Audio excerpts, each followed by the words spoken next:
Hi guys, it is Sean Dunderdale, and this is the first episode of Dunder's Data NBA Playoffs Edition. So for this series, I'll begin by giving you a little recap of what happened the previous week. In this episode, I'll give you my prediction for what I think will happen in the rest of the playoffs, and in each episode, I'll provide you with 5 stats that I think matter and are relevant to what will happen moving forward. Let's begin with the Western Conference Finals, where the Houston Rockets will face the Golden State Warriors. The Houston Rockets are led by James Harden and Chris Paul. They're the number 1 seed in the West. They have the home court advantage. They beat the Timberwolves in the first round in 5 games. They beat the Jazz in the second round in 5 games. They're hot. This is the matchup they wanted against the Warriors. They've been talking trash during the season. Clint Capella talking about how they think they're better than the Warriors, and their GM was talking trash. They'll be facing the Warriors, like I said. The Golden State Warriors are the defending champions. They've won 2 out of the last 3 championships. Could be the greatest team of all time that we've ever seen. Only time will tell. They have 5 Hall of Famers on their team: Andre Iguodala, Draymond Green, Klay Thompson, Steph Curry, Kevin Durant. They're explosive, loaded with talent, obviously. They can score in bunches. They can flip a switch defensively. In the East, we have the Celtics. They're the 2 seed. They have home court against the Cleveland Cavaliers. The Celtics are without Kyrie Irving, their best player. He's been injured for the year. Gordon Hayward, supposed to be their second best player, got hurt in the first game, and he's been injured all year. He's out for the year. So their 2 best players are out. People wrote them off, saying, look, their 2 best players are out. They'll lose in the first round. But lo and behold, here they are. In the Eastern Conference Finals, they beat the Milwaukee Bucks in the first round in a 7-game series, and they beat the Philadelphia 76ers in the second round in 5 games, close 5-game series. And just circling back, the Warriors, they beat the Spurs in 5 games, and they beat the Pelicans in 5 games in the second round. But back to the Celtics. They are led by Jaylen Brown, 21-year-old, great athlete, young guy. Jason Tatum, 20-year-old rookie. He also leads the Celtics. Those are 2 great players, but they're really youthful. They also have Al Horford. He's an NBA All-Star. He has lots of experience, so that really helps them out. They have the NBA's best coach, Brad Stevens. He's won titles in college basketball at Butler University, and he's taken them to the playoffs the last couple years. So he has some good experience as well. They will face the Cleveland Cavaliers and LeBron. You all know LeBron. LeBron looks like he's on a God-sent mission. He's on a crusade through these playoffs. He's playing maybe the best he's ever played in his entire career.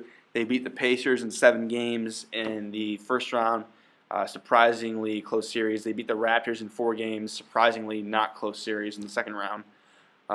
The role players like Love and Smith, Kevin Love, J.R. Smith, they really stepped up in the second round. They were no-shows in the first round, but now they really seem to have found their groove. So on to my prediction. I'm impartial. I'm a dog in the fight. I'm a Bulls fan, so I don't mind either way. I love basketball. I love watching it. I love playing it. So my prediction for the remainder of these playoffs are that the Golden State Warriors will win in 6 games against the Houston Rockets, and the Cleveland Cavaliers will beat the Celtics in 6 games, and this will set up the Warriors facing off against LeBron and the Cavaliers for the 4th consecutive year in the NBA Finals. This time, I don't think it'll be close. I think the Warriors will sweep the Cavaliers in 4 games. Last year, it was 5 games, and this time around, there's no Kyrie Irving on the Cavaliers. So this year, I have the Warriors winning in 4 games for their 3rd championship in 4 years. On to the stats that matter and will be indicative as to how these teams play and how great of a chance they have to win. So the Warriors are 1st in the NBA in 3-point percentage and 17th in 3-pointers attempted. Meanwhile, the Rockets are 1st in the NBA in 3 points attempted and 14th in 3-point percentage. What does this mean? Well, it means efficiency. The Rockets will chuck up a bunch of threes per game. It's a heck of a stat.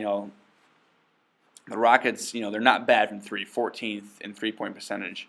But sometimes they rely on it too much, and it becomes a detriment when they're not making them. The Rockets are like a really great math equation. They just jack up a bunch of threes, and if you hit enough of them, then you'll have a good chance of winning. The Warriors are the one team that shoot the ball much better than the Rockets. The reason being is that the Warriors' offensive system is much more dynamic than the Rockets. They can play iso ball. They can beat you in transition. They will run screens for shooters, double screens, back cuts. There's so much motion and fluidity to the Warriors' offense, whereas the Rockets just play iso ball. They give the ball to Harden or CP3 and let them dribble around and either shoot it or drive it in the lane for a layup or kick it out to a shooter so they can shoot it. So there's not as much, fluidity and rhythm to the Rockets offense, but they do have great players. Steph and Clay are also two of the greatest three-point shooters of all time, and that's something that just the Rockets don't have. They don't have two of the greatest three-point shooters of all time. So this stat shows that the Warriors are incredibly efficient from three. I mean, if you think about it, they're 17th in three-pointers attempted. That's the bottom half of the league in three-pointers attempted, but they're first in them made. First, I mean, that's to me just a mind-blowing stat as to how good they are from three. The second stat in Dunder's data is that the Warriors are 33% from three in the playoffs.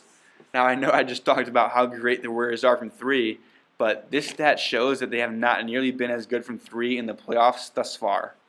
Obviously, this is attributable to Steph. Steph missed 6 games. If he didn't miss those 6 games, I'm sure that number would be higher. He missed the whole first round and the first game of the second round. But this stat shows how important it will be for the Rockets to run the Warriors off the three-point line and try to limit the Warriors' greatest weapon, which is those three-point barrages that they're known for. The Warriors are known for going on a run over 2 minutes where they'll hit 7 threes, and you look up the scoreboard and all of a sudden you're down by 20. So this will allow the Rockets to keep the game close and maybe fluster the Warriors if they can run them off the three-point line. Normally when the Warriors do lose, they do not shoot well from three, so that will be the biggest defensive key for the Rockets. The third stat I have for you today is that the Rockets had the least amount of turnovers in the playoffs among the remaining playoff teams. This means the Rockets have been remarkably efficient with the ball on offense. Their matchup with the Warriors is interesting because the Rockets' turnover numbers will be more relevant than the Rockets' three-point shooting as to whether they can beat the Warriors. This is because the Warriors are the best and most well-equipped team to turn their opponents' turnovers into points. Nobody can stop them in transition. You have Durant running to the rim and Clay running to the 3 line. You have Steph handling the ball. Draymond and Iguodala can bring the ball up in transition. It's honestly unfair because there's no real defense for the Warriors in transition. You just got to pray to God they miss their shot. So the two biggest keys to beating the Warriors are defending the three-point line and limiting turnovers offensively. It'll be tough to do against the defending champs, but the Rockets may be the best team the Warriors have seen in a couple years, so I think they'll have a decent chance.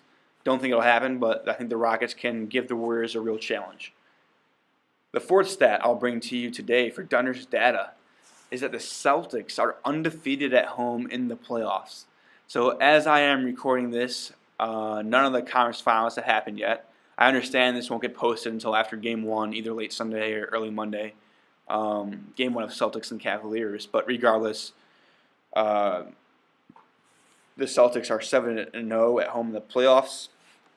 Undefeated, no one's beaten them at home yet. Some people have said they think the Celtics get swept or maybe lose in 5 games. But honestly, if they had one of Kyrie or Gordon Hayward, I would predict them to win the series in 6 or 7. And the only reason I'm not predicting them to win is, well, I'll get to that in a minute. But the reason why I think it'll be closer than what most people think is because the Celtics are phenomenal at home.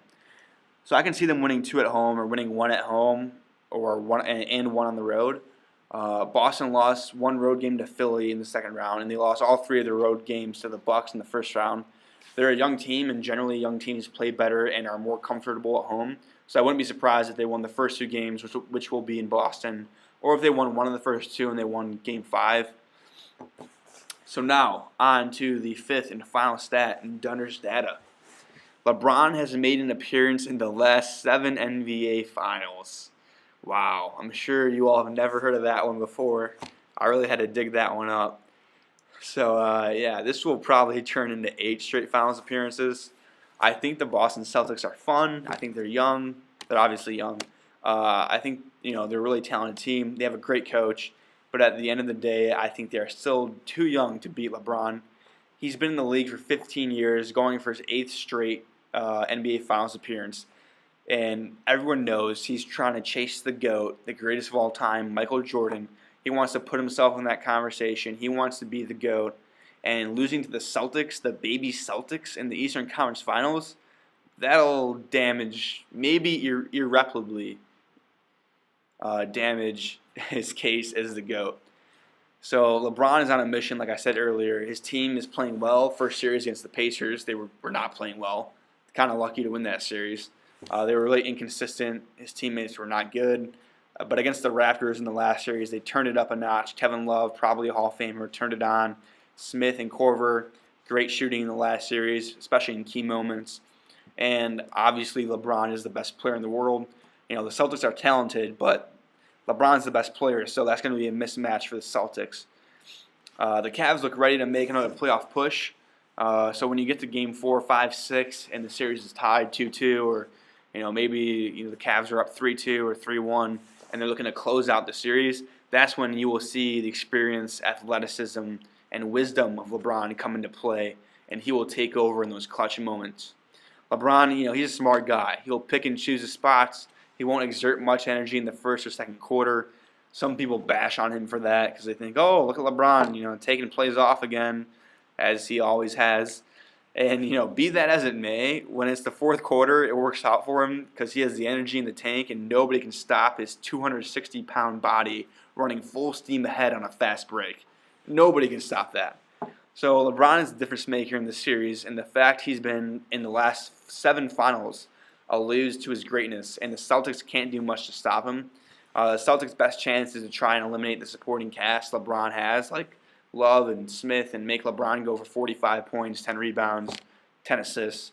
But LeBron can do that anyway, so I think maybe next year or in 2 years, the Celtics will obviously be more experienced, and they will also be healthier. So I think they're another year away from legitimately contending for an NBA championship. So that's it for the first episode of Dunder's Data. You can find all the stats at NBA.com, and I'm really excited for both series. I don't think this Cavs team is as good as it was last year when they had Kyrie Irving. Some of the Celtics players played LeBron in the Eastern Conference Finals last year, so they're more experienced, and I think it will be a more interesting Eastern Conference Finals than it was last year. As far as the Western Conference Finals goes, ditto, same thing. I think this is the toughest test the Warriors will face since LeBron miraculously beat them in the finals 2 years ago. So watch the games and then come back here, comment on how wrong or right I was. You can let me have it if I'm wrong. And then next Sunday I'll be posting another episode where I recap what happens this week and give you 5 more stats. Thank you for listening and get ready for some playoff basketball.